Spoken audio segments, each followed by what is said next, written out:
For more than a decade, FTI has strived to become the leader in the aftermarket performance transmission and converter industry. We've joined forces with McLeod driveline components under the leadership of Top Fuel Funny Car pilot Paul Lee, and now have a larger distribution network, more resources, and more power. Come see us in the pits and ask how you can join the FTI family. It's not cheating, it is the competitive edge. It's time for an inside look at the most powerful motorsport on the planet. WFO Radio, NHRA Nitro. This is WFO Radio. Welcome back, WFO Radio, NHRA Nitro, NHRA Results Edition. I'm Joe Castello. We'll be joined by the voice of the National Hot Rod Association, Alan Reinhart, who called the action out there this past weekend at zMAX Dragway. What a race. Doug Kalitta wins 2 in a row. Doug Kalitta wins 50 and 51 back-to-back. What an event it was in Top Fuel. Huge matchup with Steve Torrence, round 1. The championship, the points lead. Everybody's thinking about it. Super exciting in Top Fuel. 300 miles per hour to the 8th mile. Mike Salinas goes down in history. And on this show, it was like a very late addition to the show, Super Tuner Rob Flynn is going to join us. That's right. 300 mile per hour. I was texting Rob. I had a question for him. And I said, well, why don't I just get him on the show? That would be a much better deal. And so he's going to join us in a little bit after we recap the race. Bob Tasca wins funny car. Huge final round. Bob Tasca, Robert Hight, final round, Clash of Titans. Great race, super close. And Tasca prevents Robert Hight from going 2 for 2, but Robert Hight's still having a great countdown so far. We're going to break down the race, and we're going to talk with Alan Reinhart what he thinks. Of course, the huge explosion. Robert Hight just grenaded one. Everyone was talking about Doug Herbert back in the day. It was a big, big explosion on the starting line. They rallied back. They made the final. They've got the points lead. We'll talk funny car with Alan Reinhart. Pro Stock Greg Anderson. Victory over Dallas Glenn in the final round. GA takes down Erica in the semifinals. And where are we at? We got 3 drivers within 1 round of racing. Matt Hartford continues to hold the points lead. Erica, Dallas, and then a pack of crazed dogs right behind him. It's a metaphor, guys, not a personal insult, meaning that they're going after the points lead, of course. And then Gaige Herrera. Back where we expected him to be with a dominant victory. We're going to get into all that on the show, plus Rob Flynn going to be joining us. Real quick, I want to tell you about the people who make it possible for me to do this, to do the show, the live stream, the podcast, everything that everybody follows along. The world of NHRA drag racing. Met so many new listeners out there at zMAX Dragway. Like, hey, I just found the show. We must be doing something right out there on the YouTubes and the Facebooks and the Twitters, X, because we got new viewers coming in all times. That's great. We need you to share the show, like the 300 mile per hour 8th mile blast shared on NHRA's Facebook page 2,600 times. That's shares. So think of the views. And people think milestones aren't important. Oh, yeah, they're important. People want to see big speed and all of that. Total Seal Piston Rings, the leader in ring seal technology. Big supporters of WFO Radio. I was just booking a guest for next week. Hidden Horsepower, the podcast. We encourage you to listen. It's all an exercise in ring seal. Like, what does it take and why is it different and how has the technology advanced? And Total Seal, I don't want to say they've cornered the market, but they've definitely innovated the market. Go to TotalSeal.com to find out more information. Reach out to Keith Jones, Lake Speed, and the folks at Total Seal the next time you as an engine builder or you and your engine builder are working on a new combination. Keith Jones always says, make them your first call, not your last call. The folks at Phillips Connect, they put up the money for the Phillips Connect 300 mile per hour club to the 8th mile.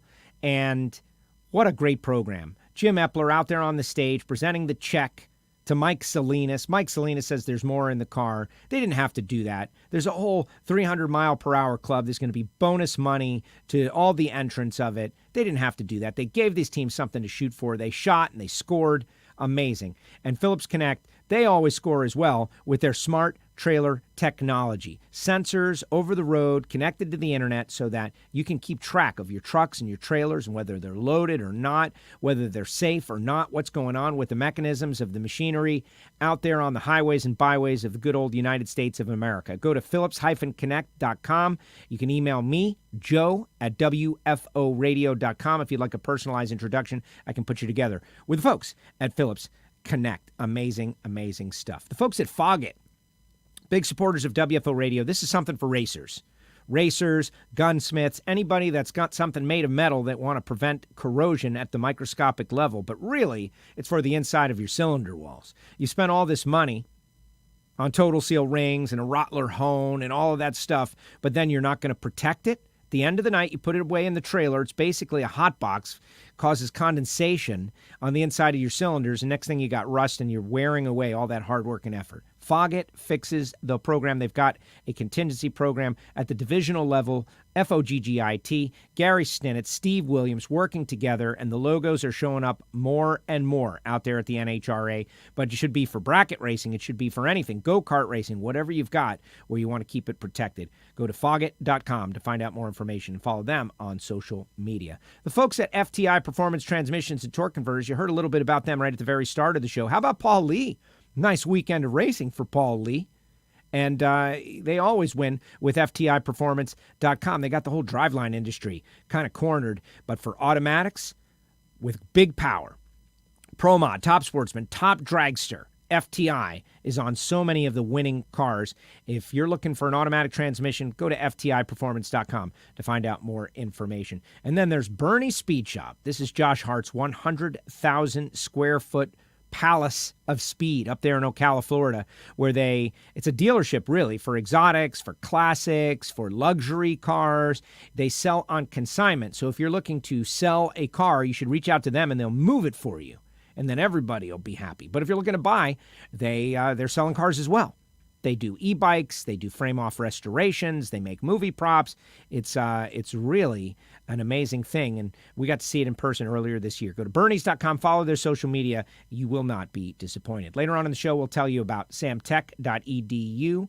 We'll tell you about Frank Hawley's drag racing school, and we'll tell you about Marvin Rodak and his brand new Stampede of Speed blend of coffee, which is amazing. But right now, we're going to bring on the voice of the NHRA. He is out. He's already in St. Louis, from what I understand. He's getting ready for this weekend's action, the third of back-to-back NHRA action. What's up, AR? How are you? I am well. Yeah, I just came straight here. I would have flown home yesterday, done laundry today, and flown back Wednesday to be here for a press conference. I have to do on Thursday, so it made more sense to come here. But I've already got laundry done, stuff squared away, and I got a couple days to be a St. Louis tourist. Yeah, go to the top of the arch. I've done that. I'm not sure exactly what I'm going to do. Maybe I can do that again, but I'm looking around for something I haven't done yet. I did not go to the top of the arch. Me and my buddy Carl Franklin went there, and we missed it by 1 minute. You know, the good old we missed it by that much? Like, literally 1 minute. They're like, sorry, closing, and they closed the door on us. We're like, but wait, we're from... So we looked at the arch, and it looks nice. Yeah, it looks different from the top looking down. I can promise you that. I go back or am I dreaming that? Well, it's not back on my end, but me and Alan, don't worry about it. We're having internet issues like crazy here today, but it's a miracle that we can do this anyway. So, but we did fight an echo, and anybody out there, end users, if it's not optimal, hey, I'm sorry. We're doing our best here. All right, Alan, we're going to talk racing. Rob Flynn scheduled to join after running 300 mile per hour. I have said it for many years that we have to have the speed milestones. It's a big part of our sport. And there was a period where we had kind of stagnated with the funny cars around 4 flat with an occasional 399. Then we had that swept back headers era, which kind of reinvigorated everybody's excitement about low ET and milestones. And I feel this way because I went to the Gator Nationals all those years, right? I saw 260, Top Fuel Funny Car. I saw 270. I saw 300. And I remember how excited everybody got about it. Drag racing, love it or not, it's about milestones. And this drove home the point. 2,600 shares on the 300 mile per hour run. You nailed the call. Just put it into perspective as Rob Flynn is scheduled to join us a little bit later. Well, speed is something everybody can relate to. I mean, if you tell the average guy, okay, you know what, your car would run 16 seconds and this car runs 10 seconds, that doesn't compute to somebody that doesn't race, that doesn't understand. But everybody has been 80 miles an hour.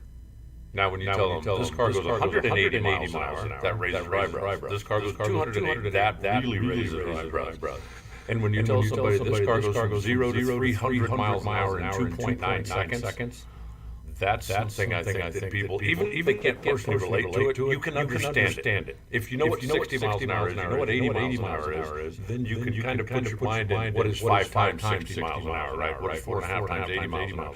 But that's where I think the speed numbers are a big part of our sport. And 300 miles an hour, the age is incredible. You know, when Kenny went 300 miles an hour, and that was 31 years ago now.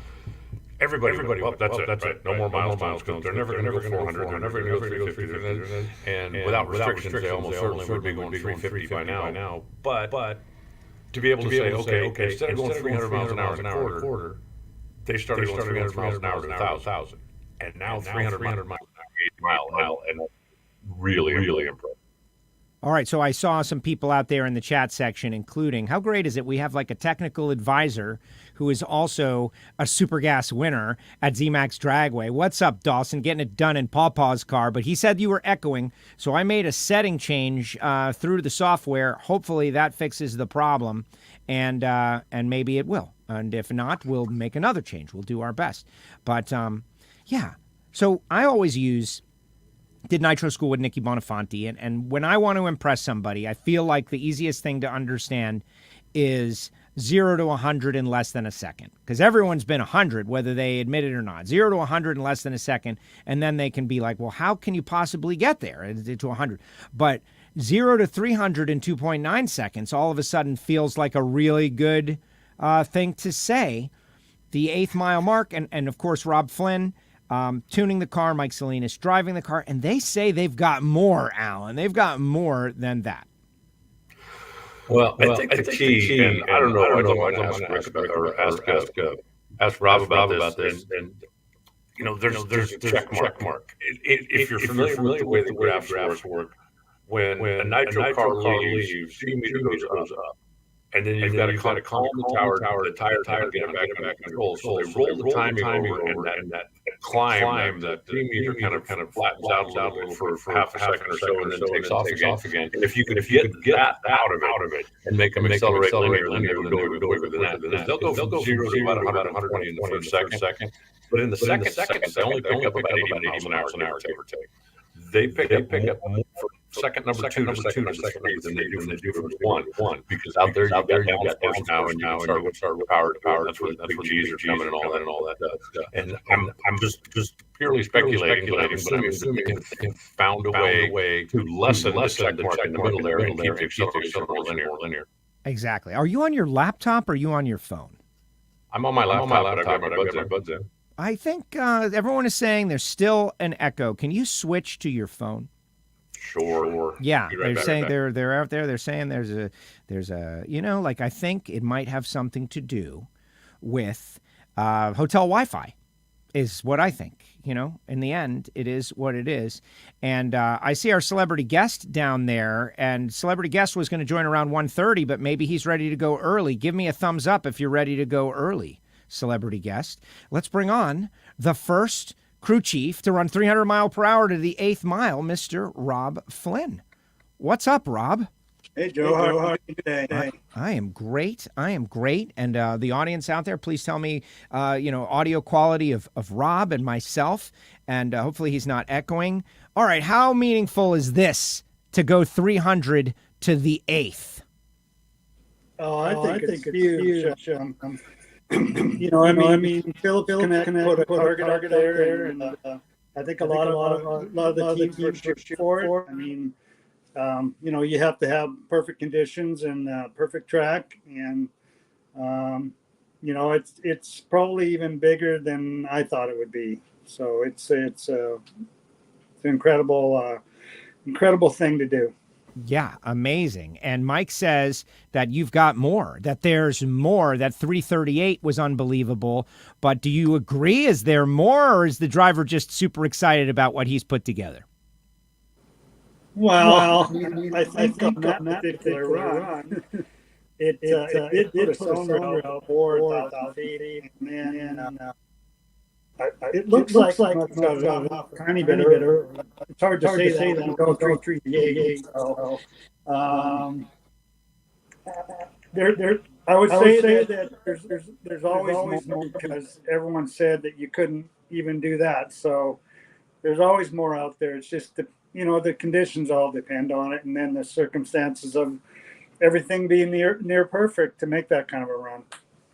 Okay, we've got Alan Reinhart back. We're going to try again. We're fighting some internet issues today, Rob, but regardless, we'll post the audio, but let's bring Alan Reinhart back in. Alan, do you have a question for Rob Flynn? Yes, as a matter of fact, I do. I'm curious, Rob, and I was purely speculating before you came on about where the performance came from. These cars leave, they accelerate very hard for the first second, and then they kind of nose over a little bit where you've got to take the timing away, get the tire under control. And I've talked to guys for years that said if we could ever figure out a way to not have that checkbook or that little bounce in the G meter, that there would be a whole lot more performance there. And I'm purely speculating that you found a way to lessen that a little bit to keep the momentum. Is that, without giving away secrets, is that on the right track? No, I think we're probably similar to everyone else. I mean, you have to relax the tire before you can accelerate it again. Once you cover 60 feet or whatever. I mean, part of that is already in the, in the retarder. So I wouldn't say that we've discovered anything there. We just keep applying what we, what we know, basically. There's no real trade secrets. I mean, we didn't go up there and go, yeah, we're going to go 300 this run. It was, we have the car set up, and if everything works, it's going to make a really good run. And, leading up to that, Brainerd, the run there, that was pretty special. That kind of showed what was available.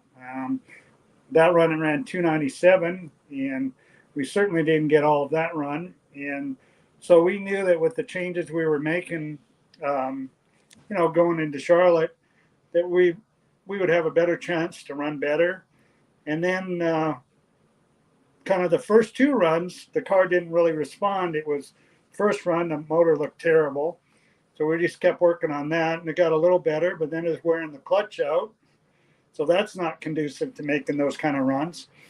And then, for that last run, it got, we sat around for a long time, and the air was pretty wet, and we're like, let's just leave it. Every night we try to, overthink this thing at night, and, then we end up with tire smoke on the starting line. So we just didn't overthink it, and we went up there, and, the track was at the time like 74 degrees. It turns out it was actually 78, but those are pretty optimal conditions as far as track goes. And we just went up there and tried to make another run, and lo and behold, it makes a historic run. So that's pretty awesome. There was a time recently where people were starting to think that the canopy was the source of a lot of the speed out there. And you guys have kind of, they're still fast, obviously, but brought the open cockpit cars back to the forefront with this. What is your take on that? Is the canopy any advantage, no advantage? The numbers you're putting up, 338, 300 to the eighth mile, kind of disproving that argument a little bit. Well, I don't know. I've never ran a canopy car, so I really can't, talk about that. I know the people that run them for, their reasons, and that's fine. And there's certainly nothing wrong with it. I guess the real proof is Doug Kalitta had that misfortune in, Q4 at Reading, and they bring out the other car that doesn't have a canopy, and they made really good runs ever since then. So, what was that? Was that holding them back? I don't know. I mean, on paper, you think it might have been. And so, I know Doug made a comment online where it's like, I'm not going to miss the canopy. So, you know, there's certain people that like it. I mean, Antron Brown loves it. I think Brittany loves it. And obviously Tony Schumacher likes it. So, you know, I think it's just the whole setup. I mean, there's no doubt that anyone else can be able to do the same thing. And I don't think the car is probably holding them back or springing them forward. Yeah, I personally don't think that the canopy is a huge advantage or disadvantage. I think if it was, then everybody would go one direction or the other. And I also think you look back the last few years about, you know, who was fast and who set the records and it really seems like it's been more the people than necessarily whether or not you have a canopy. You know, obviously the canopy is a little bit heavier. So if you don't have one, that gives you a little bit of ballast so you can move around the car maybe. But, you know, and again, you look at, you know, Brittany won the championship last year with the canopy. Steve won 3 in a row without. Schumacher's won with the canopy. I don't see that as being a huge advantage one way or the other. But I do think, you know, it's interesting. You know, as you mentioned, Doug, I just think that there was something in that car that wasn't happy. You know, Rob, you've been around long enough, right? You're running good. You get a new car, and then all of a sudden, geez, what we used to do doesn't work. Or you start struggling a little bit, you get a new car, and all of a sudden it's like magic. I just happen to think there was something in particular in that car that was off just enough that it wouldn't let it consistently respond to the changes that they were making. Yeah, no, that's for sure. I mean, there's no doubt that, you know, David Grubnick with Brittany, they kind of had the performance marks out there for all of us to shoot at. And that was a canopy car. So, you know, whether it was the canopy or the fact that he was making a lot more power than all of us, that, you know, that's more the thing. I think it's more of a horsepower thing than anything. I mean, certainly in our case, and, you know, Doug's cars responding with performance as far as speed also. And so I think it's all, like, for all of us, you start making more power, you're probably a little, for us, we've been inconsistent this year. And I feel like, you know, we made more power, and now it's harder to navigate your setup on all these different track conditions, and it takes some time to work all that out. Yeah, when Kenny Bernstein made the first 300-mile-an-hour run back in '92, it's pretty well known now, but I don't know how well it was known then. He had some special magnetos that nobody else had. And it took a while before anybody else was able to duplicate that feat. Well, at this point, pretty much all the hard parts are available, right? There's no, you've got a magic blower that nobody else has, or you've got a magic, that stuff's just not allowed. How long do you think it'll be before somebody else gets in the club? We've seen some 299s that go back 7 or 8 years, but it just seems like that last little bit has been the hardest to get. Yeah, I mean, we've got some really good tracks coming up. I mean, it looks like it's going to be a little too warm this weekend, maybe. But, you know, Dallas is always a killer racetrack. Vegas is obviously in that same conversation, and Pomona. So, you know, now that we've done that, I would expect other cars to jump in. You know, Antron right behind us ran 299. You know, Justin Ashley's run 298 quite a few times. He might even run 299 at times. And certainly Brittany's car has run 299 and really knocked on the door. And so I would say that they're certainly right there too, along with any of the other cars. You know, I mean, like we said, Kalitta and Torrence and Leah's car. I mean, everybody is running really good right now. There's an extreme amount of parity. I feel like you could race the same guy in the final as you run in the first round. Exciting. Speaking of the final, good job getting to the final and making some hay in the countdown.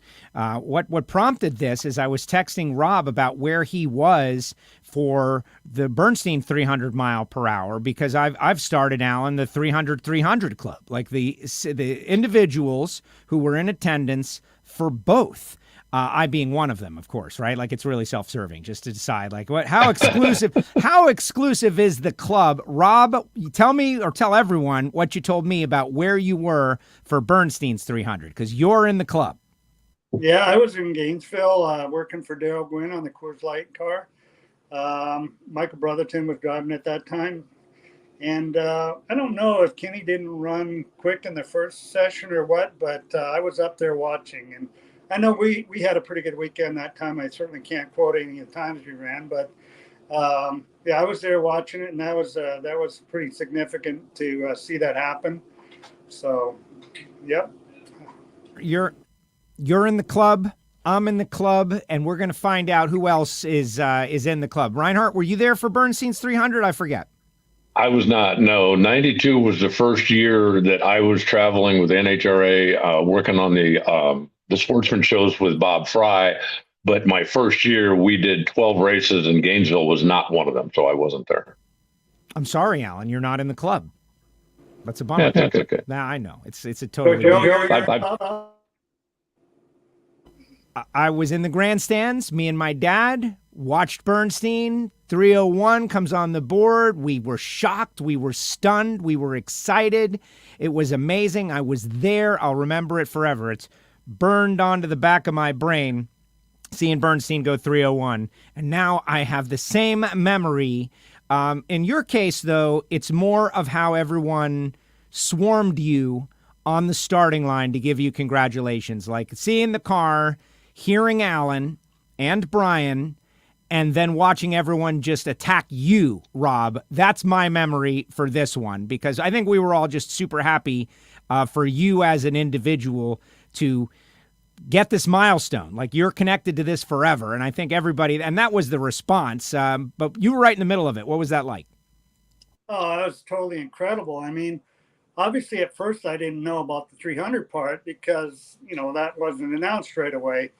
But, the 364 and 338, which was hard to pick out the 338 because of the 00s. That was kind of a weird number. And so I'm looking and trying to say, how fast did that thing go? And then, when I got in there and they're doing the interviews, I don't know if it was you first or whoever else first.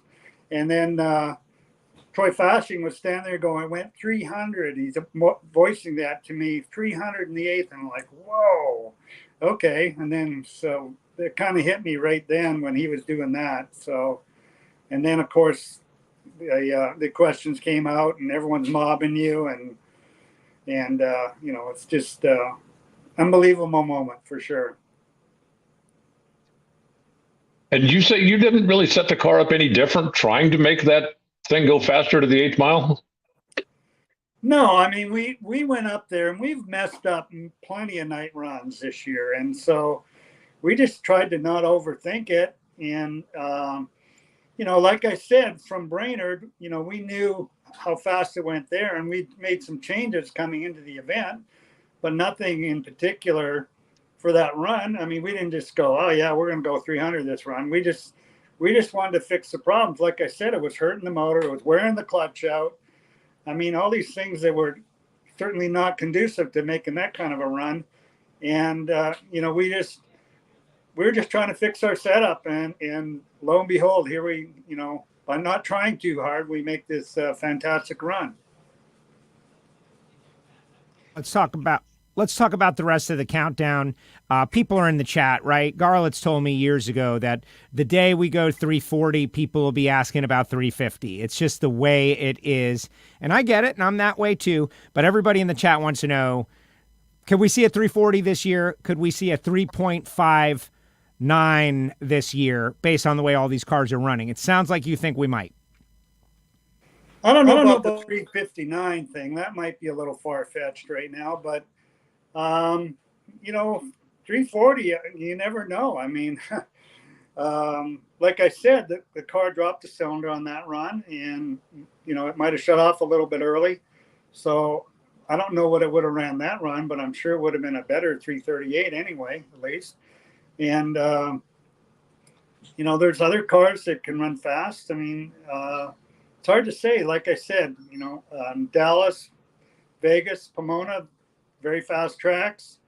If you get enough chances at it. I mean, we got, all the qualifying runs at those three events. It's, once you got a setup and you're qualified, you can push a little harder. So, and a lot of times on Q4 ends up late in the day on Saturday. And, those are chances too that you don't know what's going to, what conditions are going to come up on obviously Pomona, I think with the time change and that, it turned into later in the day too. It's always dark there on Q4. So, there's some opportunities, I think, to really make some quick runs. Well, I don't want to put any pressure on you or anything, but I spoke with Mike Salinas when you guys were testing Monday in Brainerd, and he told me point blank, we're working on some stuff. We just got to figure out a couple little things. We will go 300 to the 8th, and we will go 340 before the end of the year. So you're halfway there, and, Mike has already promised everybody that you were going to get the other one. No pressure. Yeah, no pressure. Well, at least we did one of them already. So, but we've been working on it. There's no secret that we ran 299 testing in Gainesville earlier this year. Everyone knew that pretty much. And, but we weren't the only ones that went fast. So it's not like just us. But like I said, I feel like the inconsistency this year was a product of all that and making more power, which is what it required to, run really fast. And David Grubnick set the benchmark for all that. And it was for us to shoot for. And then, Phillips Connect put up the 300, the money in that, which, the money is really nice, but the fact of just doing it first is really, really the cool part, I think. I just actually printed out a bunch of copies of the time slip and gave them to all my guys. And I said, here, this is pretty historic. You guys might want a copy of this. So it's pretty cool. Very cool. Very good. Cool. Rob, good luck this weekend. Give us a little St. Louis preview while we've got you on. You are in the championship fight.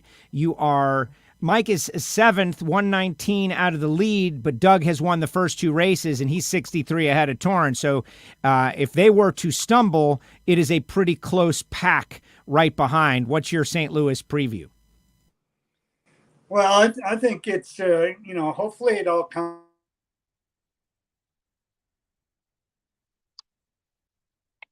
I think he wants to keep that a secret. We lost Rob. Rob is frozen. No, I have confidence he's going to come back. There he is. He's back. Go ahead, Rob. You froze up. No, that's it. No more I Rob. fell into the internet black hole. Yeah, no more Rob. That's it. We lost him. Thank you, Rob Flynn, for joining us here on WFO Radio. Congratulations. Tremendous. What do you think he was going to say, though, Alan? Like, we're getting ready for St. Louis. It's another 3 qualifying session race. Yeah, well, it's supposed to be, I was looking at the weather. It looks like it's going to be like in the low to mid 80s. So I don't think it's going to be necessarily a throwdown weekend, but this is a great facility. I'm looking forward to seeing what Chris Blair and what his staff has got planned for the rest of us. Because, they've always got something going on, some special deals for the fans and some other things. I guess I'll find out the details when we get to the press conference, which will come up on Thursday. But that's what I'm really looking forward to. All right, we got Rob back. Rob, your St. Louis preview before the internet cuts us off. Did it cut all off? Yes, the whole thing. Okay, it looked like. So anyway, I guess what I was talking about at St. Louis?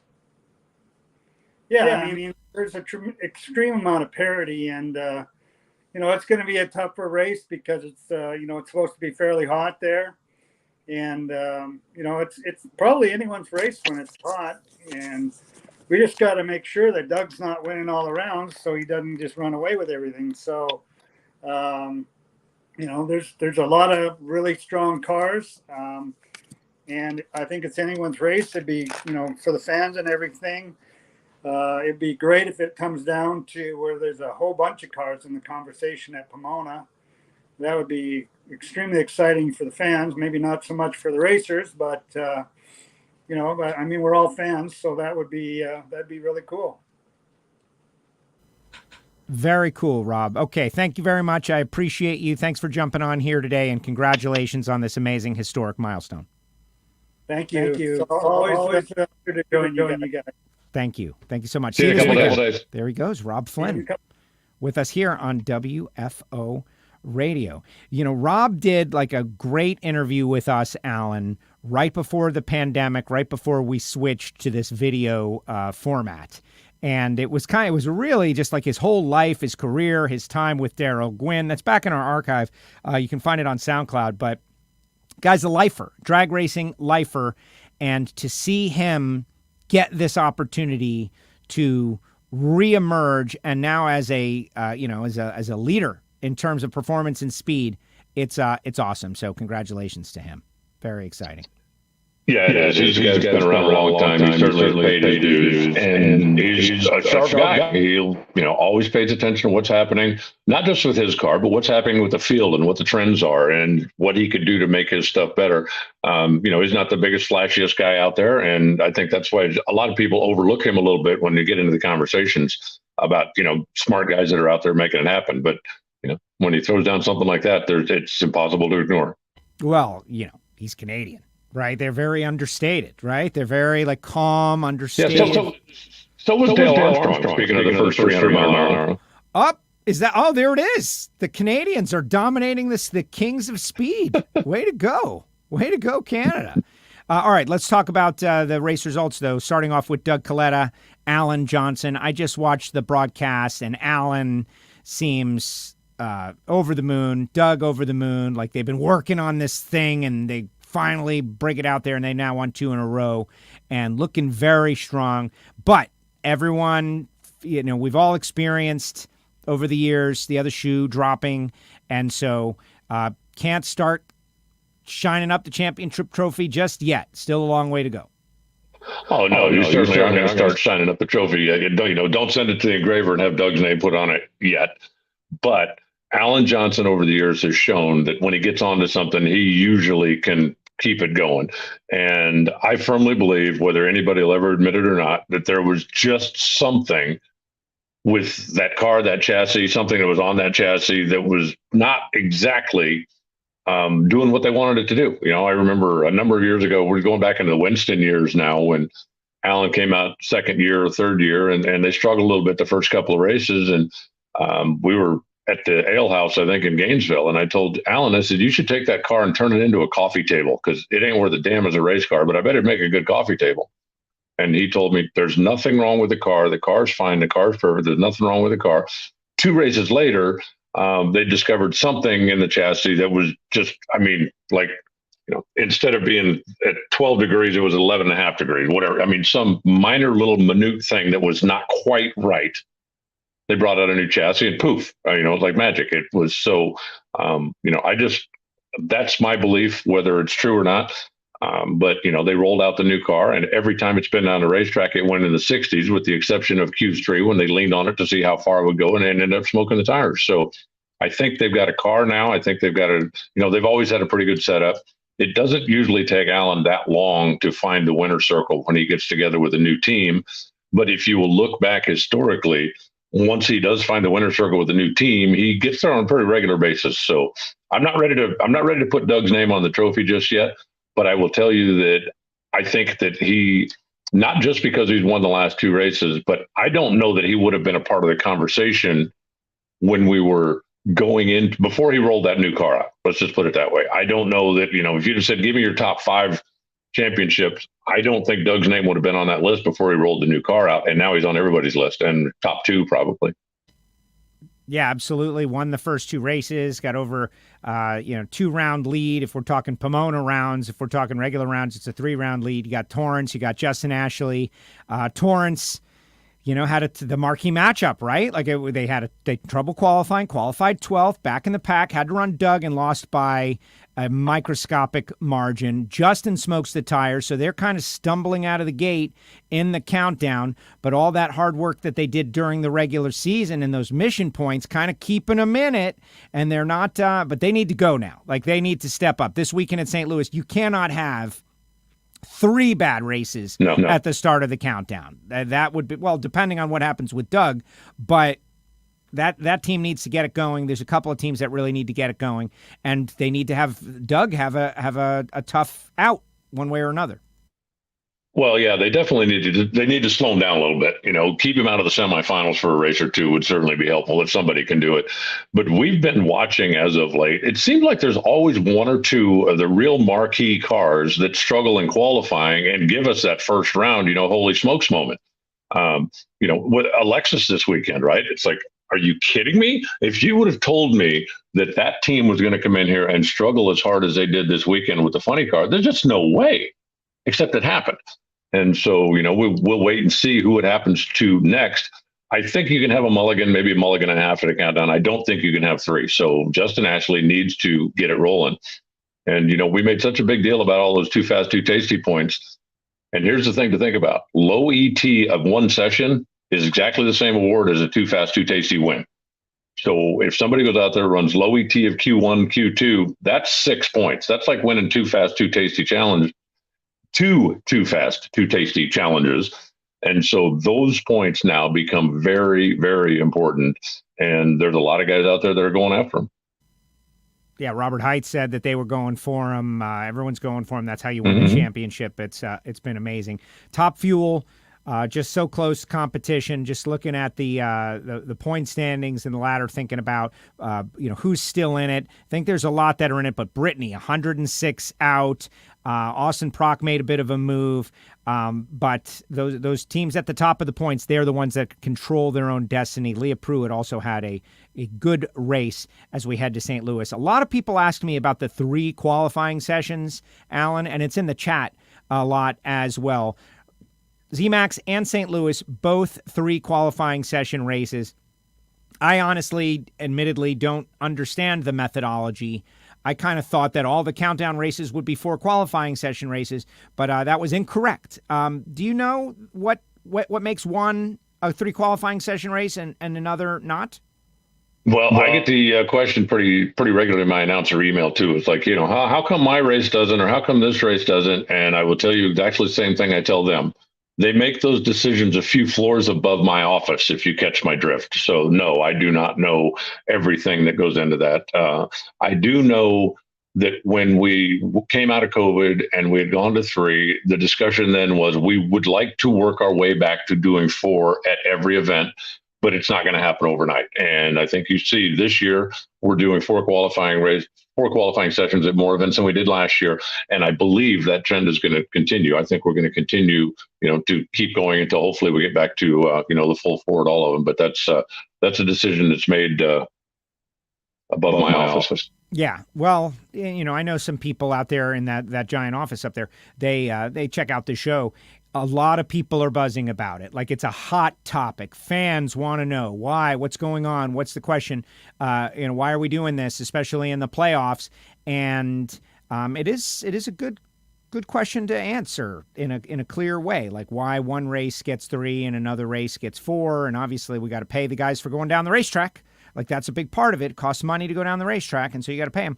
But anyway, fans want to know. Funny car, Bob Tasca. Wow, they pull a head stud on the warm up as they're torquing the heads. Actually, in the final round, they had to swap engines really late in the going. They still go out there. Bob leaves on time, gets the win light, takes down Robert, prevents Robert from doing what Doug did, and slows down the freight train that was Robert Hight a little bit. Funny car. Amazing. Ron Capps kind of, I don't want to say stumbling out of the gate, but not having the start to the countdown that he would have liked. Points lead goes to Robert by 25 over Bob, by 69 over Capps, by 69 over Hagan. And there's your big 4 that we've been talking about all year, and they are the big 4 at the moment. The most interesting stat that I looked up going into the final round of that deal is, not counting 4-wide competition, Robert Hight and Bob Tasca have raced head-to-head 4 times this year. Every time, every event that those 2 raced head-to-head, whoever won that matchup won the race. Now, obviously, this last week they raced in the final, so whoever won was going to win the race. But every other time this year that they've run head-to-head, it wasn't in the final. But the winner of that head-to-head matchup has won the race every time. So if those 2 end up on the same side of the ladder this week, where they meet, second round or semifinals, keep an eye on that. If they're on opposite sides, maybe they go to the final again. But, Tasca's got a good car and has all year. I've always had a lot of respect and felt, Aaron Brooks was maybe not given the credit that he's due for some of the things that he's done. And I will tell you, it's interesting because I sat in the trailer and talked to Todd Okahara a little bit while it was raining this weekend. And I told him, I said, I wasn't 100% sure that you and Aaron would be able to get together and click. And he said, well, I've known the guy for a long time. He said, we spent a little time together here and there. And he said, we've always actually wanted to work together. We've always got along very well. And as soon as Bob said, hey, this is something, what do you think about this? What do you think about this? And we both went, yeah, we want this. So, they just got a good working relationship.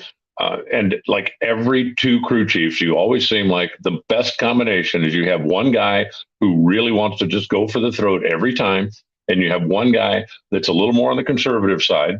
And so, the aggressive guy pushes the conservative guy to be a little less so, and the conservative guy makes sure that the aggressive guy doesn't go over the edge all the time.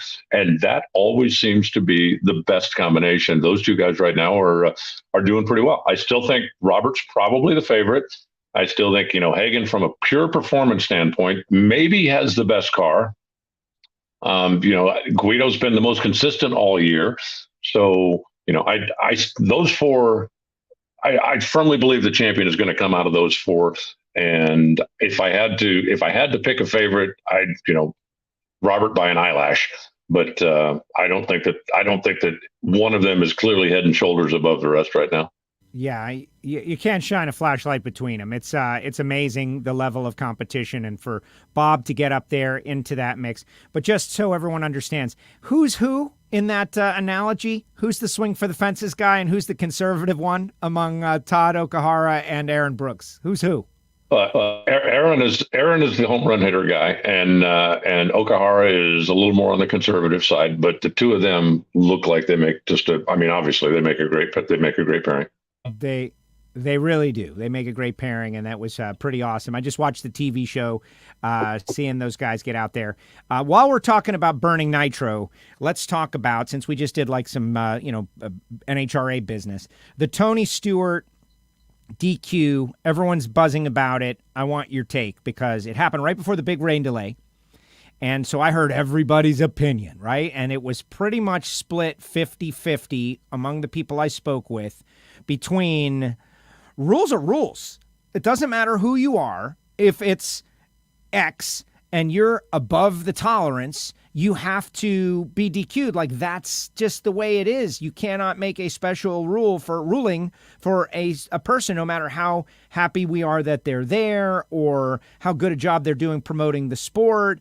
That was one group. But then there was another group that was saying, NHRA should have just told them to take the part off of the car and let them race, because it's bad for Tony, because he's been so good about promoting drag racing and the love of the sport, and it's clearly not his fault, and it had nothing to do with him. He's just the driver. And I just absorbed all that information, and I saved it for right now, because this is not, it's a sport. You got to officiate it. So what do you think? Well, you can't have a different set of rules for different people, right? Just because of Tony's celebrity status and because, the spotlight that he's put on the alcohol ranks and all of the good publicity that he's generated for NHRA, all the eyeballs, you can't have a different set of rules just for him. If you do, then you end up with that whole group of people going, oh, sure, the rules don't apply to Tony Stewart, but they apply to everybody else. So you have to enforce the rule.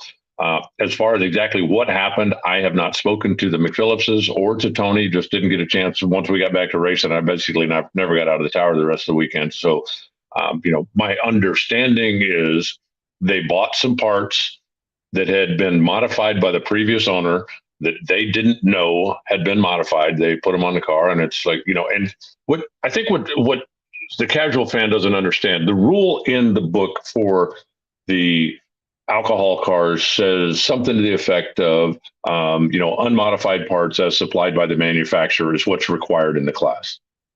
That same rule doesn't apply to Pro Mod. That same rule doesn't apply if you've got like a top Sportsman car that's got a Hemi in it. If you're running those magnetos in something else, that rule doesn't apply. And so if you have one of those other machines and you have the magneto rebuilt and the guy says, hey, look, we can juice it up a little bit. We can do this. Okay. It's not illegal in those classes. It is in top alcohol dragster. So if Rich bought a set of magnetos from somebody, didn't know that they had been modified, I really see it as an honest mistake.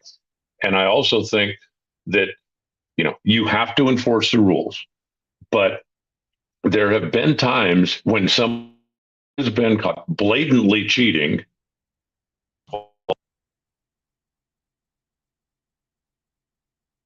Sit out for 6 months. Did I disappear? Okay, I'm not hearing you now. My phone just rang, so I may have to. Hang on, let's see if I can fix it. I'm not hearing you. There we go. Oh, there we go. Yeah, I wasn't hearing you, but I got you back. Well, there's a lot going on behind the scenes that nobody knows about. That we're struggling through this episode, through a bunch of different computer-related stuff. But keep going. We've got you. But you did slow down for a quick moment when your phone rang. But you are good to go. You were talking about the mags and how there have been certain circumstances where people have been caught, quote unquote, like blatantly cheating, and that you kind of don't think that's what this is. No, I think this is not that at all. If somebody is caught blatantly cheating, they get a whole lot more of a timeout than just, DQ from the event. So I believe that this was an honest mistake. I think that the NHRA's officials saw it that way, that, we still have to enforce the rule because this part is not legal on this car in this class. But I think that they saw it as, an oversight on somebody's part, on, as I said, an honest mistake. And that's why the penalty was what it was, as opposed to, a longer suspension, a bigger thing, or whatever. I think that, I think it's tough for all that are involved. But I also think that I don't think it's going to have a long-term effect. At least I certainly hope not. The championship lead has been swapped back and forth between Julie and Tony 4 or 5 times. She got it back this week by going to the winner's circle. Who knows what would have happened, without, if Tony had been in the field. But he still has races to claim. He's still got, he is not forced to take a 0 on his claim. That race will count against his quota of races, but it will end up as if it was a first round loss. It'll just get, thrown away. He will not be forced to take that 0 and add it to his total at the end of the year. So, let's move on. I think that, it's over, and I think there's a lesson learned. And I think that there's a whole lot of folks out there in the alcohol ranks, whether they were in Charlotte or not, that are double checking their magnetos right now. And for one other thing, it's another thing that I got in my announcer email a few times. NHRA from time to time will just decide to spot check. They'll show up at the top end and go, okay, well, we're putting a meter on everybody's wing, or okay, we're checking everybody's whatever this week. And this week, apparently, they decided to spot check mags. Another reason that I think that you can say that it was an honest mistake, Joe, if it's you and me, okay, it's Joe and Alan racing. We've got 2 cars. We're out there, and we've got these top secret magnetos that nobody knows about. We've got it. Why would you not put them on both cars? Right. If this was a blatant performance enhancing thing that's going to help us, we're going to run them on both of our cars. And Tony didn't have the fastest car there. He didn't have the highest mile an hour car there. He was running good, as he always does. But Randy Meyer was head and shoulders above the rest of them, and the Samsel car was running very well also. But I think that this was, I said, a case that Rich bought some parts and maybe should have done more due diligence before he put them on the car. But I guarantee you, he will do that next time. And the McPhillips family put out a press release accepting all blame and absolving Tony of all responsibility. And it's just a tough deal, because the world we live in right now, where the conspiracy theorist loves, whether it be whatever, all topics, right? All topics. The conspiracy theorist gets more traction now than ever before, and people can just imagine 100 scenarios, right? Like everything that you just said, while it seems very reasonable to me, the conspiracy-minded person can come up with 100 conspiracies in every one of those things. Well, they don't want Matt to win the championship, and they want Tony to win the championship. And so that's why the hot mag was on only Tony's car, because they're serving him because he's the celebrity. Like there's someone is always going to say something about something. If somebody believes that, have them go back and look at Matt and Tony's head-to-head record this year. Matt has been one of the biggest thorns in Tony's side, whether it's a national or regional competition. I mean, and even in Tony, he's like, man, that green car just keeps killing me. And so, There's no point Next. in it. And that's it. That's it. We got to just let it go. Earl Nichols is out there, by the way. Congratulations, Earl. Earl says the mag did not give them an advantage. Yeah, they weren't even running that great is really the story. They weren't really even running that great. Congratulations, Earl. Makes it to the final round. Got bested by Julie, but a great run by Earl Nichols. Let's talk pro stock because we're going to expedite this show because of the audio issues that we are fighting in this circumstance. And oh my gosh, do I hate the new banner ad up on the website, but that's a different deal. 3 points contenders within one round of racing. Hartford, Erica, Dallas, but it's Greg who gets the big win out there, and it looks like Greg Anderson had himself a very strong performance, takes out Erica. Like that was that cluster at the top of the ladder there. Erica, Hartford, Erica wins. Greg, Erica, Greg wins. That keeps the points compressed. Dallas goes to the final round. But it was Greg Anderson's day, and he seemed pretty happy about it. It was. And, Matt Hartford he struggled a little bit in qualifying, ended up right in the middle of the field, finally made a decent run on the last run, but that put him right in the middle of the field and put him in a position to race Erica round 2 if they both won round 1, which they did. Erica was able to take advantage of that, get rid of him as she did, as he did to her last week. But then she gets into the semifinals against Greg, and the thing, turned left, rattled the tires through second and third gear, opened the door that Greg was able to take advantage of. He made a good, clean run at the time. And I think that was big for Greg for a lot of reasons. One, it's been a while since he's won. 2, being in Rick Hendrick's backyard certainly doesn't hurt. There's a lot of fans out there that are NASCAR fans, and there's a lot of fans out there. Everybody in the place at that place knows who Rick Hendrick is and knows HendrickCars.com. So that's a really good place for Greg to shine. And, he just needed it. He'd been struggling a little bit for a while. And so I thought, good all the way around. And as we got, 4 more races in the countdown to the championship, Erica's had a pretty good car the last couple of races, but she hasn't been able to close the deal with it. So we're going to have to wait and see, what happens as we come in here. Exactly. It's a slugfest. And we knew it would be. Right? We knew it would be. We talked to Michael Heiner on the Hear It From Heiner show for our Patreons, this exclusive show, and he was looking at it, and he thinks that those 3 right at the top have positioned themselves well, and it could go in any direction based on the performances of the next 4 races beginning in St. Louis. So we'll see. But they actually ran pretty well, went to the semifinals. Dallas Glenn got his 00 lights back. Dallas had been he was joking that his nickname should be Dirty 30 because he was having 30 reaction times for so long, and we shouldn't call him 00 Dallas. He got the 00 lights back. He had a 005, had a 12. He was up on the wheel this weekend, so we just don't know, and the Pro Stock wheel continues to roll. Then there's Pro Stock Motorcycle. Gaige Herrera. Matt Smith has told everybody, this is what we're doing. We're setting up the ladder. We're going after Gaige. We got a bunch of blockers, all that stuff. And it didn't matter this weekend. Gaige just mowed through everybody and got the win. When Gaige's bike is on, it's absolutely the best in the field, no doubt about it. And I really believe the championship is his to lose. I communicated a little bit with Andrew Hines, and he said, I didn't do a good job tuning on Saturday. He said, we got up Sunday morning, went to the track, took Saturday notes, basically threw them away and said, okay, if this is the first day that I'd ever been here and seen this, what would I do? That's what he did. And you saw the end result. He had the best bike on the racetrack, clearly. Simple as that. The remaining winners from zMAX, we saw Dawson Pauly on in the audience a little bit earlier. Thank you, Dawson. Wins Super Gas, but Julie Natas, Phil Ez, first win ever. Phil Ez takes down Sean Bellemere. Ends, what did you say? It was 24 straight rounds at zMAX for Sean Bellemere? Yeah. Yeah, he had won 24 straight rounds at zMAX until that final round.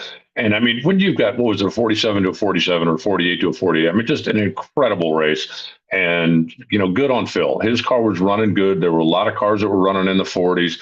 I hate it for Bellemere because he's trying to make some points up on Doug Gordon for the championship. But it's fun to see new faces in the winner's circle. And, for a guy that's been out there, fighting the fight and spending the money and doing the stuff all this time to get a little bit of redemption. And I think your first win is a little extra special when you beat a guy like Bellemere, right? I mean, if he ends up getting to the final and, Joe and Allen Racing has stumbled and bumbled their way there because one guy went red and the other guy hit a block and we haven't run faster than 6 flat all day, winning that race doesn't mean as much as beating a Sean Bellemere or, a Doug Gordon or one of those type of guys head to head and winning the trophy. So congratulations, and that was cool. Julie Natas making the most. She said when Tony got DQ'd, she's got to make the most of her opportunity, take advantage of this opportunity or situation, or however she said it, and she did. That's going to be such a fun championship battle down the stretch. And look, Dawson Pauly is still out there. Super gas at 139 with a super street car, small block Chevy, and an RX-7 that belonged to his grandfather. Everybody go to YouTube and search Dawson Pauly on Attention in the Pits so you could see this young man. He is loved by his fellow competitors. Everybody says he's a good kid. He's a fine young man, all that stuff. His dad helps out with NHRA on Fox as a production assistant, and he goes out there and wins the Wally. The only regret is that it was after the Nitro finals. We didn't get to put him up on the stage. So, Dawson, you're going to have to do it again. I'm sorry. Yeah, and that was, how many times have we talked about it, Joe, whether it's Monday or whether it's a deal like this. We lost so much time to the rain on Saturday. And Saturday night, the original plan was to run late Saturday night, try to get back on track. But you get sideways with the temperature and the dew point. There was so much moisture in the air. It was definitely the right decision to not do that. And so the downside of that is for so many of the Sportsman racers, they don't get to race until after the pro finals. They don't get to have the parade of champions and have the moment. But they still are gonna covet those wins. And I guarantee you the Quadra family is going to remember this day for a long time, too. Oh, absolutely. For instance, David Quadra gets his first Wally, the first Quadra family Wally in Top Sportsman. Casey Spradlin got it done in Right Trailer's Top Dragster. Mountain Motor Pro Stock was John DeFlorian. NHRA pushed out an interview with him and Jason Galvin at the top end earlier today. Great for John. He had been having a mystery problem. One of his valves had a crack in it. It was like dishing through. It was igniting the intake charge. He had no idea what was going on. He finally found it. He goes out and wins the race. Greg Stanfield wins Factory X. Junior Houston in Super Comp. Jeff Strickland in Stock Eliminator. Bertazzi in Super Stock. Jared Kimbrough in Comp. And just big up to the WFO audience, we've got our Comp Eliminator runner-up, David Eaton, who's also a Patreon, in the audience as well. We got our Super Gas winner. We got our Comp Eliminator runner-up. He says that he and Bruno had to pull cylinder heads. I pulled mine and put it back on before the first round. Eaton gets to the final round. He beat Bruno, and that championship fight is shaping up. But David told me he might not go west to chase the championship. He's just super burdened at home with work, which is a great thing. You want to have a company that does well. You want to try to talk him into it, Alan? Do it. Don't let making a living cut into your racing time. That's ridiculous. Haven't you ever heard of people going broke and losing their houses over racing? Be one of them. Come join us. No, you have to come down and chase it. You don't get these many opportunities to win the championship. Plus, got a good car. I actually communicated with him a little earlier, too. He sent me an email. I had another person send me an email that asked me a few things about his combination. So we had a little email conversation earlier today. But, good guy, fast car. For Jared Kimbrough, though, another first-time winner, right? I mean, another guy that wanted it bad. And since David and Bruno kind of beat each other up a little bit in their semifinal round matchup, that left a little room for Jared. What was probably the funniest thing, and I don't know if you know this, Joe, because for those of you fans who aren't aware, Joe on Sunday was TV guy. He did, I was going to say the hair and makeup, but he always looks like that. And wasn't so much on our side of the fence. Well, we did a text in to win tickets. And since we had some time, Jason Logan called the winner. Do you know any of this, Joe? The answer is no, but I know something has to do with Jeff Strickland. It was Jeff Strickland's sister who won the tickets.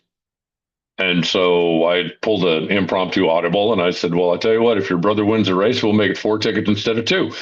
And so Strick went ahead and won the race. And then when I communicated with him after the race, he said, they were sitting back in the pits in between rounds, just ready to go, kind of waiting for the call. And he said, he's sitting in the bus with Victor. And when they're doing this, he said, that sounds an awful lot like my sister, before she ever identified herself.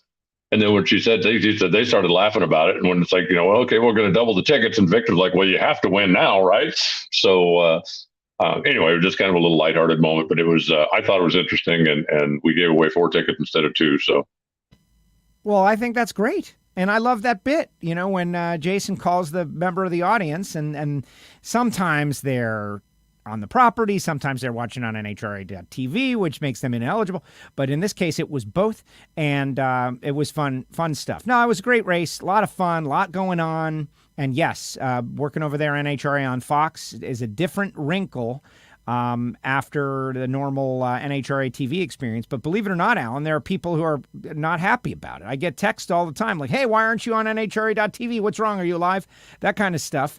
And, you know, it's interesting. So I try to do both. I try to keep a foot in both worlds as best as I can.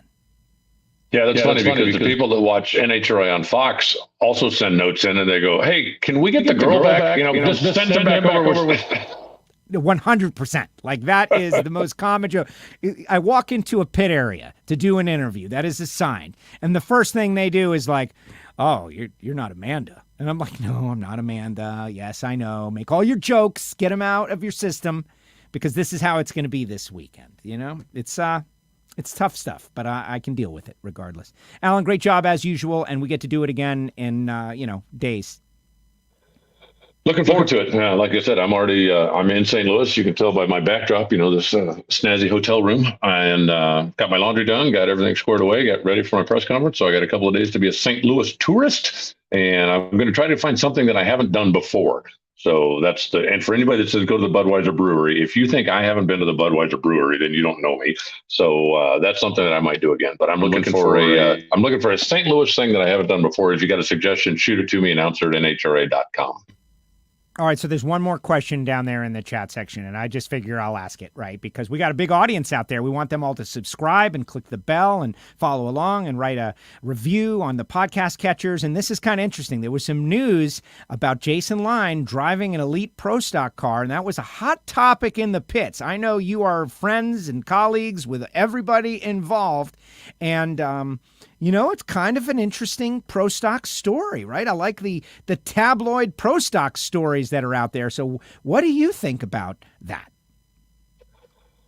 Well, when I heard it, I kind of raised my eyebrows a little bit. And then I'm not 100% sure that it's a done deal. I really think that this was kind of a, conversation over a cocktail thing. And they said, well, yeah, maybe. And then somebody a press release. So we'll see. I know from speaking to Jason over the past couple of years, when he said, I quit driving, he said, I quit, right? I'm not coming back. I've done this.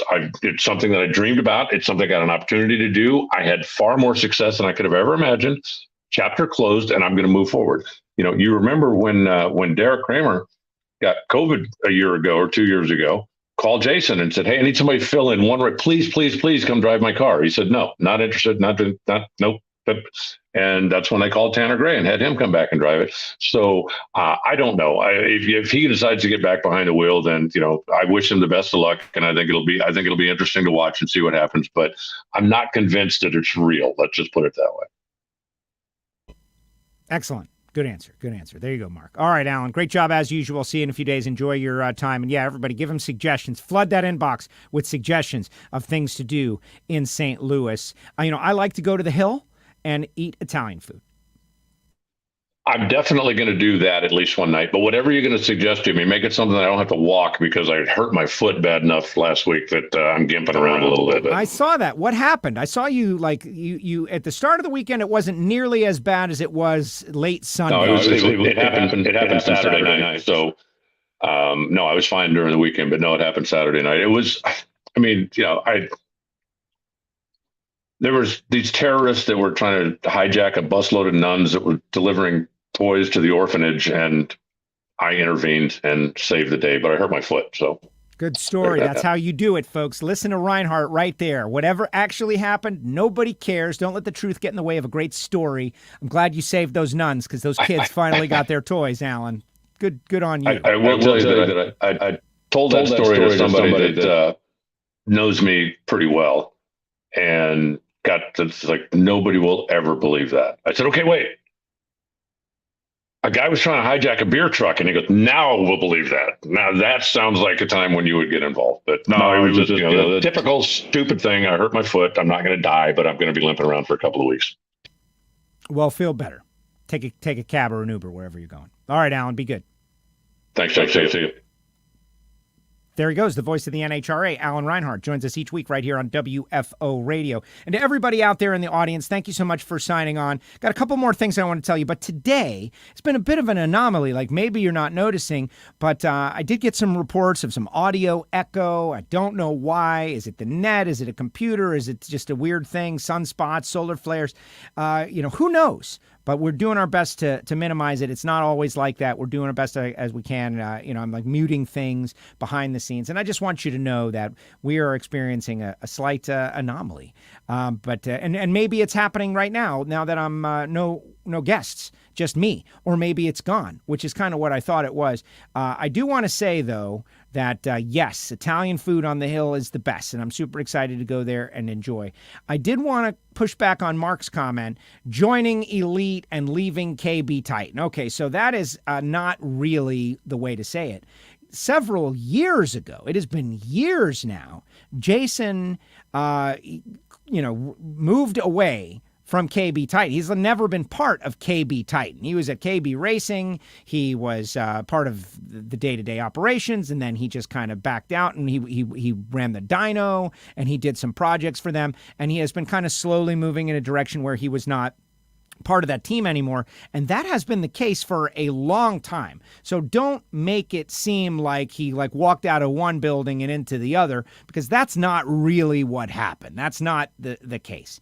Jason has been working on his own projects. He's been working on the Equal 8, the Jessel Equal 8 engine. They've been out there at Bonneville. He and his son Jack have been working together and racing together. His boy Jack, who is just a super smart kid, and I remember him as this little kid working on the back of Bo Butner's car in the championship year. He's now like this giant man, right? And it's like, oh my gosh, this kid, why didn't I grow?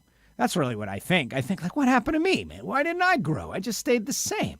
But that's a different story for a different time. But so now, here we are, considerable time later, and Jason got the invite to help out Bo Butner out in Brainerd with a little tuning. Of course, they had worked together on Bo's championship, and Bo was asking for an extra set of eyes. And now a press release is out that Jason is going to run an Elite Pro Stocker at the Pro Skag Superstar Shootout in Bradenton. And that's just a star power move. Let's get another star and a reason for someone who wants to see Jason Line run one last race, that kind of thing. So who knows where it's going? But I can tell you this.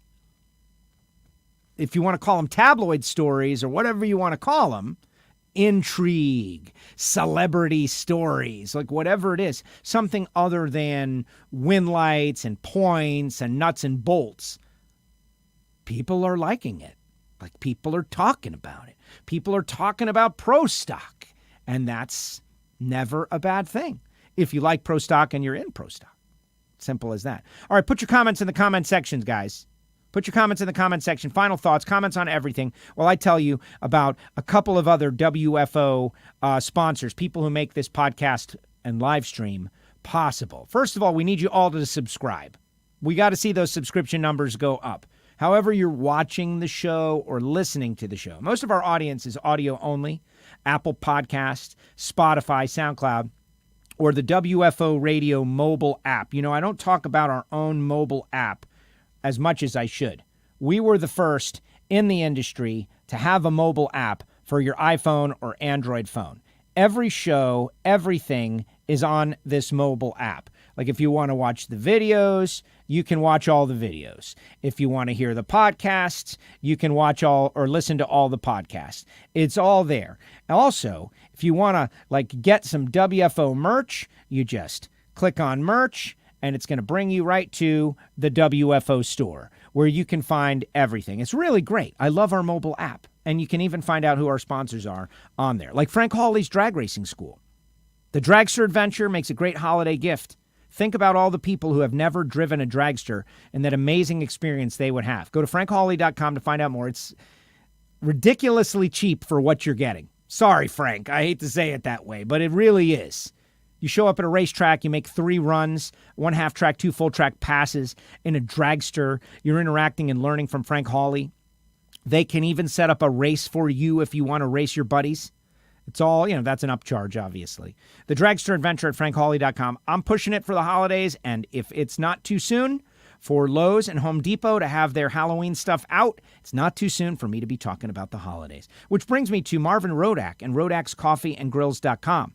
The hot sauces and the spice rubs. This stuff is next level. It's so much better than the stuff you're buying, I'm telling you. But he even has a new Stampede of Speed blend.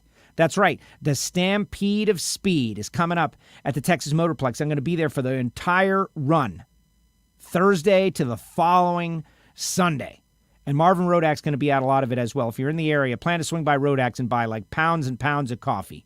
817-924-6821. Call Marvin, and it makes a great holiday gift. You can do the holiday packs thing. That's what I do. Some people send gift baskets with like the deli meats in there. I send coffee baskets is what I do. And nobody has complained. They love it. In fact, they're like, hey, are we still friends? And like, yeah, we're still. Am I still getting a gift? You want the coffee? That's fine. 817-924-6821. Shout out to our buds down there in Australia, Torque Calibration Services, stepping up at the end of the year. Thank you, Matt Clark, if you're in Australia. TorqueCalibrationServices.com.au. And our friends at samtech.edu, the School of Automotive Machinists and Technology. This is like not a frivolous, let me buy something and help the show. This is for your career, for your life. If you want to get started in machining, engine blocks, cylinder head, they do it. samtech.edu. They're approved to train veterans under the GI Bill. Motorsport EFI tuning. They do it all. Samtech. Call Brian Massengill, get him on the phone, and tell him you heard about it from WFO Joe. Speaking of which, we've got our insiders, the Patreon audience. Patreon.com/WFO Radio. What is that? It is like a VIP backstage pass. They pay a monthly that they choose. There's a couple of tiers, but they get the Hear It From Heiner Pro Stock show. We were doing the Ignition show last night, which is for everybody, but our guest hosts and the Patreons can pop on there and say what they want. That's one of their benefits, which is really cool. And so we were talking about the Hear It From Heiner Pro Stock show, which we talked about all kinds of stuff with Michael Heiner, who is a Pro Stock lifer. And he's given his opinions and his hot takes about stuff like, Hartford going off property to test the car. What did Michael Heiner think? Those kind of things. Really interesting. So I asked the rest of the Patreon crew, like, should we make the Hear It From Heiner show available to everybody? And they all said no. They were vicious about it. No, it's exclusive. It's a VIP show. It's for the people that has to stay behind the pay window. You get a t-shirt if you sign up for a year. You get stickers and patch. You get a lot of stuff being a Patreon on WFO Radio. So go to patreon.com/WFO Radio. But the best thing you get is the community and the backstage pass, and you can hear all kinds of stuff. All right, let's see what everyone else has got to say. WFO swag is always available. We got shirts, and we got hats, and we got the fire shirt that everybody is loving. Fire! They're loving it. That's the one that everybody wants right now. All right, that's enough stalling. Let's see what everybody else has to say. Hopefully they're not saying you're echoing like wildfire, because that would be terrible. Thank you. Derek, Patreon. He's texting me behind the scenes about, like, we're doing A/B testing during the show on the fly to get the audio as correct as is possible. Why did it happen? I don't know. I don't know. This is my opinion. I think you give the best interviews, but that's only my opinion. Thank you, Art. Thank you for your opinion. I don't like to compare. I really don't. I don't like to compare. I don't like to make it a challenge amongst the interviewers. We all bring our own different style and hopefully extract something different from each guest. But boy, does the NHRA have a really good group of independent media, right? Myself, I think about Lyle, who I saw this weekend, and Stevie and Courtney with Shake and Bake. They do their own thing. The Jasons with Life's a Drag. Wes Buck with his show. Monday Morning Racer. Darren. Like, we've got a whole bunch of people doing drag racing interviews. Mine are the best. Mine are mine. That's the thing. People who like me like my interviews. If you don't like me, you hate me like poison, you probably hate my interviews. There's others. You know, it's totally subjective, this whole thing. Like, every once in a while, I try to be funny. There are probably people who hate that. They don't want funny. They want nuts and bolts, right? Brian Loans, Tony Pedregon, Kevin McKenna. They do the NHRA Insider all together. They are like, bringing the critical takes Everybody is doing their own thing. I'm proud of it because we were doing this over a decade ago. And those guys are all out promoting their own shows and maybe bringing in someone new who didn't know about WFO, and they go and they look for Life's a Drag and they see this thing WFO next door and they're like, let me try it. And maybe they like it or maybe they don't. But we're all growing together and we all need to grow. And, the way my podcast feed works is I listen to WFO to check for, audio issues, which apparently there were some. And then it goes right into NASCAR, NHRA Insider, and then it goes into Life's a Drag, and then it goes into Kelly Crandall, and then it goes into just countless other podcasts like, history stuff. So hopefully you like what we do. And if you do, we ask you to share and become part of our universe, the WFO universe. Trying real hard. What's funny is they're putting up WFO Joe, my Twitter feed, on NHRA on Fox. Right before the show, I went and watched the Sunday Fox show, which I was on as a pit reporter. And I'm doing a little more of that. I will be back with NHRA on Fox this weekend in St. Louis at Worldwide Technology Raceway. And this was the first show that I watched, and I said, all right, I felt pretty good about everything. Generally speaking, I felt pretty good about everything. Like, it can always be more perfect, because that's how I judge things, perfect or imperfect. And everything is imperfect. Nothing is perfect, but you strive for it. You try to be perfect. You try to say the words perfectly. Maybe you flub or you get a fat lip effect every once in a while. Or you think, man, I could have said it a little better. Or I could have responded a little quicker. Or I could have been a little wittier with something. Or a great thing hits your mind like 10 hours after you had the moment. But this time I felt pretty good about it. But, I still look like this. Except clean shaven. Sorry, guys. No shave today. All right. Great. We have Heiner out there. I believe Elite tweeted it as well. Well, of course they did. And Drag Illustrated, it's a story on Drag Illustrated because they're promoting the race, the pro race in Bradenton at the start of next year. They are promoting that. Of course they are. They're you guys, that's the hype machine over there. That's what they do. And they do a great job of it. So they got themselves a story. They tweeted it out. But there's also competition going on.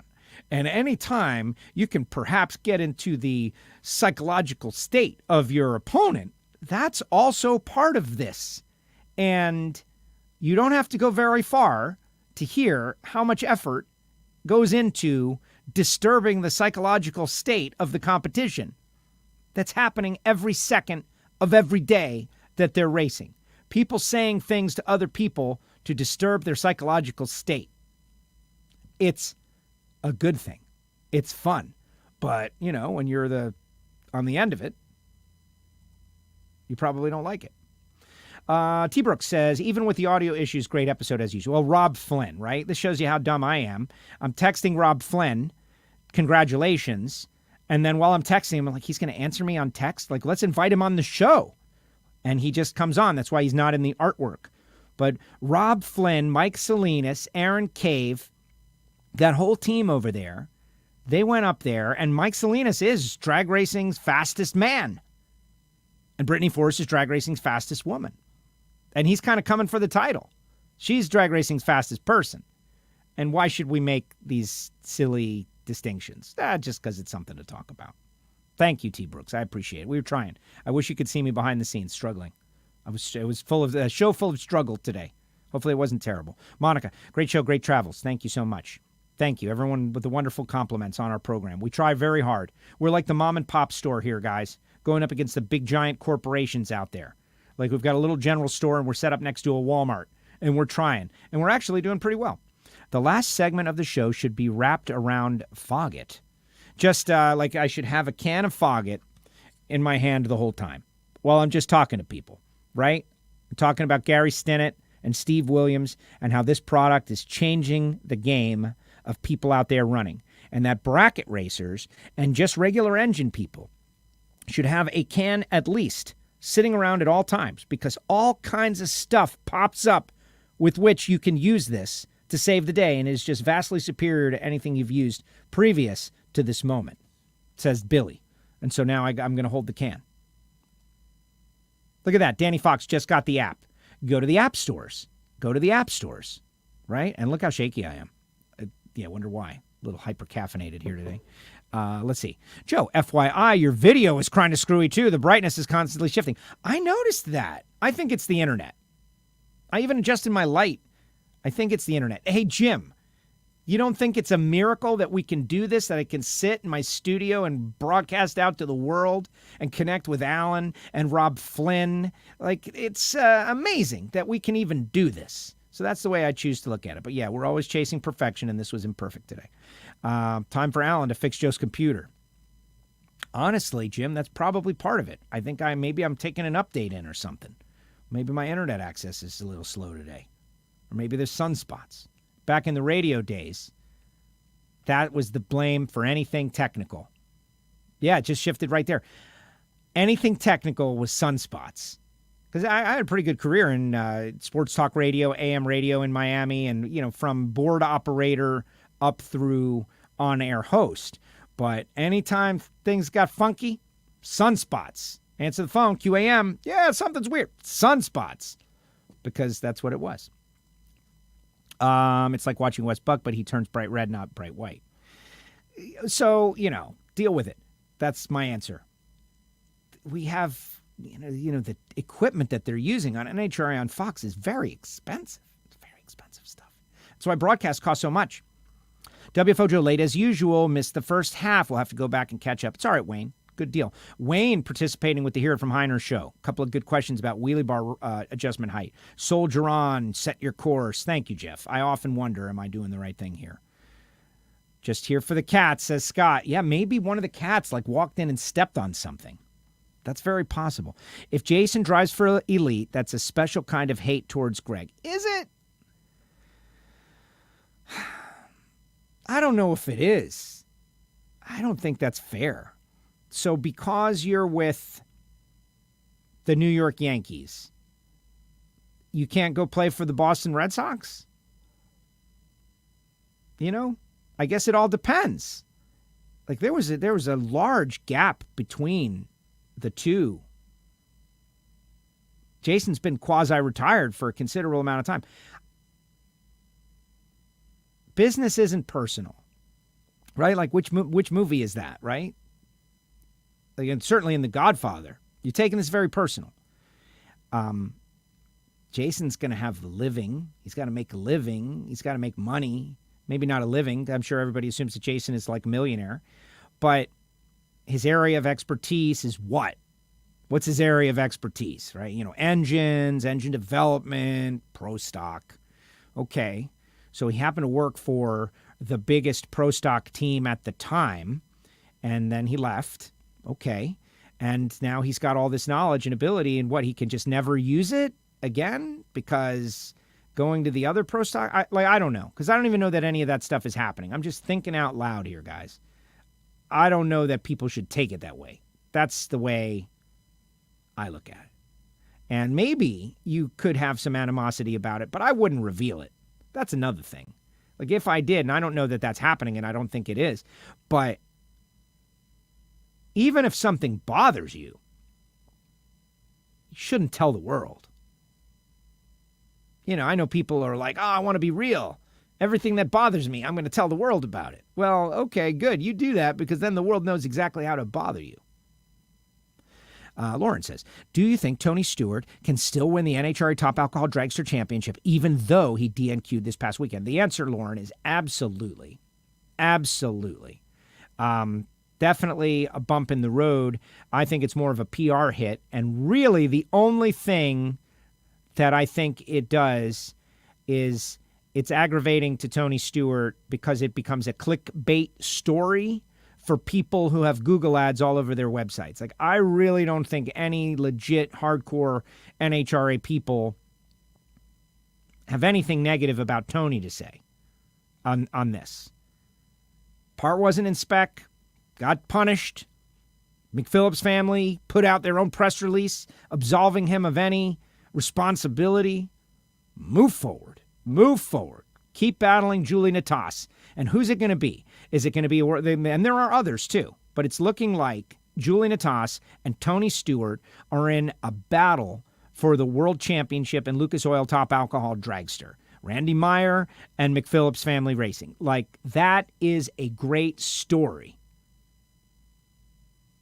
Girl from Norway versus one of the world's greatest pure race car drivers, period, battling for a championship in top alcohol dragster.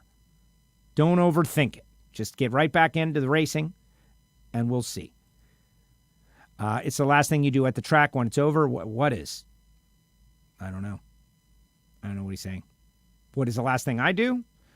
Just exhale. This weekend was rough. The miracle is the fact that you go live looking like you do, Joe. Dugenais, this guy, he won the overall drag race bracket bonanza title. Dugenais Bland. Unless there's another Dugenais B out there, which I'm guessing there's not. Congratulations, Dugenais. The drag race bracket bonanza game is really taking off. Like, everybody is having fun playing it. Now, it doesn't cost any money, and it is free to play, and you get yourself like a little something. Like, he gets a book. But Dugenais nailed it. My brackets were busted immediately. Yeah, Dugenais Bland somehow had Alex Laughlin and Dave Richards and Terry Haddock all going to the second round. How'd you do it, Dugenais? That's the thing. This guy's the Swami. Pretty amazing. It is the internet.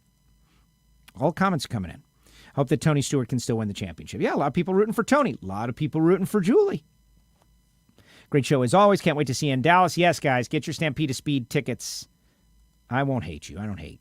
Once again, great time. Fan of the show. Brooks says, I see NHRA doesn't have a town to go to after Bristol as of now. Tell them to go to Dinwiddie, Virginia, so I can try to get 3 drag races in next year. You know, who knows? The TBD races? Who knows? Who knows? What I have heard, and I feel empowered to say it, and maybe I'm totally wrong, is that Denver is not the TBD race.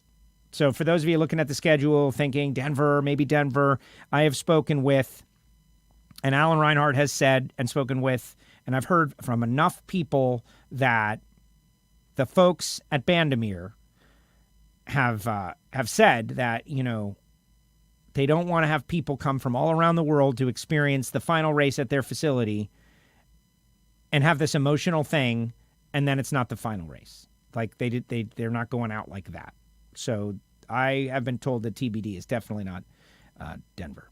Thanks, Joe. Appreciate it. Says Dugenais. Doug Kalitta saved him. Yeah. And let's see. Sam. Joe, do you think if they gave away free tickets to any Charlotte race, they would have packed stands, or do the locals not like the NHRA? You could give away free tickets to that race and not have packed stands. And I'm going to tell you a couple of things. Okay, so if I could choose to not go to Charlotte for the second time, I would not. I would go to Charlotte. Charlotte is a A-plus first-class facility. It's immaculate. It's beautiful. The staff handles everything. They do a great job with social media. It looks great on TV. We educated a brand new audience to NHRA, a NASCAR-centric audience, that 4 wide was the cool thing there. And so if you're a casual observer who goes to one race, you go to the 4 wide race in the spring. You just do. Hey, do you want to go to see the 4 wide or the 2 wide? We're going to the 4 wide. That's number 1. Number 2, if you took the Maple Grove crowd that we all loved greatly, 10 deep at the rail, every ticket sold. In your mind, imagine taking that crowd and lifting them up like aliens, taking people that they're getting ready to probe, and placing them down at zMAX Dragway. What does the crowd look like? What does it look like? Is it half full? I don't think it's half full. Maybe half full. And so that wasn't a terrible crowd. It's just you have a giant and massive facility that was built ginormous. Did they overbuild it? You know, I don't know, I guess. But it is what it is. They've got the multicolored seats. It blends in well. You take the crowd from Phoenix, Arizona, and you place it down at zMAX Dragway. What does it look like? It looks empty. So I don't have a problem with it. I like zMAX Dragway. I like the people there. It's a great staff. It's a great community. They push the sport very hard. It's a Bruton Smith track.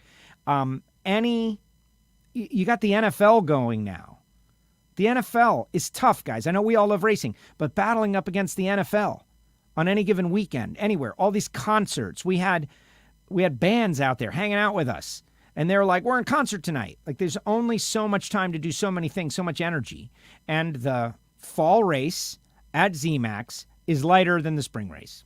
Just the way it is, I'm okay with it, and I think it's kind of baked in right now. It's not a problem. They would love more, but I don't think it's a problem. Let's see. I want to wrap this deal up. I want to get out of here, guys. I want to go play with some cats. Charlotte is a huge facility. Dawson Poly, Supergas winter, by the way, might not have been packed, but there were a ton of people there. That place holds like 40,000. That's exactly right. It's a huge, huge facility. And what do you get? You get wonderful amenities. You get a gracious and wonderful track staff that is customer-focused. You get concourses with TVs and suites and good food. It's amazing. So I love it. I would never choose to not go to zMAX. And Jim Essex says it. He goes, Vegas is the opposite, right? That everyone goes to the fall race in Vegas because of SEMA. But remember, now, Jim, it's not like that anymore. People go to both races because of the 4-wide. They did a good job with that. They made the spring race 4-wide, and the fall race is the strongest race. Did I make a trip to Lakeland? No, I'm doing the show, so I didn't. I decided driving 3 hours and 45 minutes with a trailer with a rusted door on the back by myself was probably not wise. So I didn't do it. I'm going to wait. My trip to Wright Trailers as part of Project Pontiac will have to wait. But we are very excited about Project Pontiac. I've got a phone call later today with a couple of the players. Gary Stinnett, of course, from Stinnett Automotive. John Gaige, Pontiac guru, Pontiac expert, going to be doing some cylinder head porting. Going to have a conversation. I'm going to get to be a fly on the wall. For those of you who don't know about Project Pontiac, you just stay tuned on WFO Radio. Our first build project. Going to take the old bracket car and turn it into an NHRA Super Street competitor and run some divisional races. People are getting involved. It's very exciting. Very happy about it. All right, thanks to Alan Reinhart. Thanks to Rob Flynn. Congratulations to Mike Salinas and team and all the winners. We'll see you in St. Louis. Final show of the week, guys. Hit that archive.